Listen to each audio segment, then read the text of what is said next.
আসসালামু আলাইকুম। আশা করি ভালো আছেন, সুস্থ আছেন। ঈদে পুরুষ মানুষদেরকে নিয়ে আমি কিছু কথা বলবো।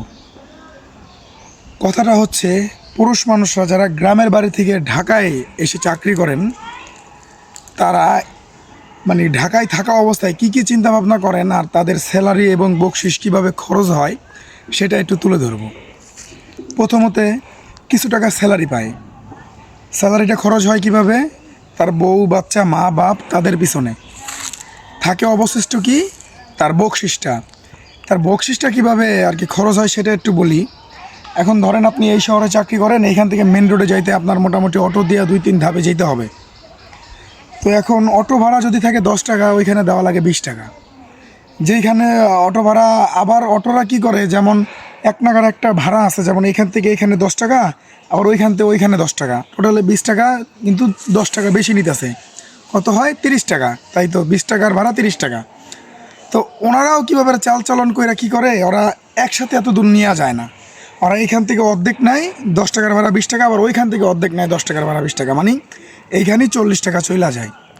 তো এখন বকশিসটা দেখেন খরচ হয় কীভাবে। যেইখানে চাকরি করে, যেই শহরটাতে চাকরি করে, এই শহরটা থেকে বাড়ি যেতে যেতে মোটামুটি যে ভাড়াগুলো আছে এগুলো ডাবল দেওয়া, তারপর ওই পুরুষ মানুষটাকে বাড়িতে যেতে হয়।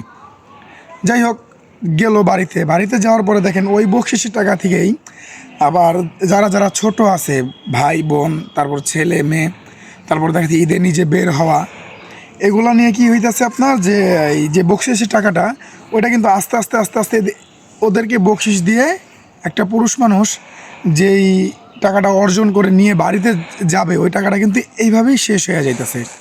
আমি আপনাদেরকে কতটুকু বুঝাতে পারছি আমি সঠিক জানি না, কিন্তু আপনারা একবার নিজে থেকেই বুঝেন যে যারা চাকরিজীবী, আপনারা বকশিস আর বেতনটা কীভাবে এই জিনিসগুলো খরচ হয়ে যায় একটা মানুষের, একটা পুরুষের ঈদে আর কি।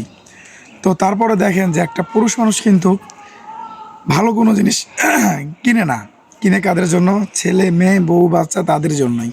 আসলে একটা পুরুষ মানুষের ঈদ তার পরিবারকে নিয়েই, তাছাড়া আর কিছু না ভাই। আর পরিবারের মানুষ এখন কিভাবে ওনারাই ভালো জানে, কিন্তু একটা পুরুষ মানুষের ঈদ তার পরিবারকে নিয়েই। তার পরিবার যদি ভালোভাবে ঈদ করে তাহলে একটা পুরুষ মানুষের ঈদ হয়। হবে না কেন ভাই?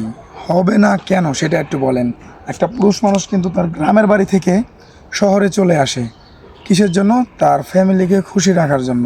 তো এই জিনিসটা একটা পুরুষ মানুষের মাথায় সব সময় থাকে যে একটা পুরুষ মানুষ যতই কষ্ট করুক, তার ফ্যামিলির লোক যাতে কষ্টটা একটু কম করে আর কষ্টর দিকটা যাতে কষ্টটা দেখতে না পায়। এই কারণে একটা পুরুষ মানুষের সব জুড়ে তার ফ্যামিলি। তো আশা করি ব্যাপারটা বুঝতে পারছেন। সবাই ভালো থাকবেন, সুস্থ থাকবেন। আল্লাহ হাফেজ।